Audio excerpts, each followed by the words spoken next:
When you connect your iPhone to your PC, Windows Update will fetch and install the required drivers.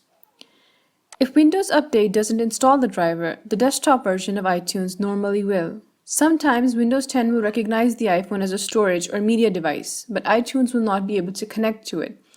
That's when you see the driver required for this iPhone is not installed error. To resolve the error, you should disconnect your iPhone from your PC.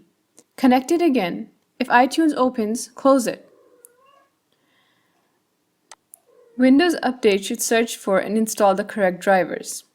If it doesn't, you need to force Windows 10 to install the correct drivers. Connect your iPhone to your PC. Open the Device Manager by typing Device Manager in the Windows search bar.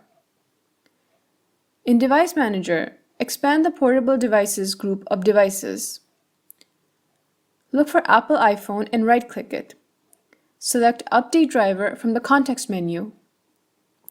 In the menu that pops up, select the Search Automatically for Updated Driver option. Allow Windows Update to search for the driver and install it. Once the driver is installed, close Device Manager and open iTunes. This time, it ought to be able to detect your iPhone.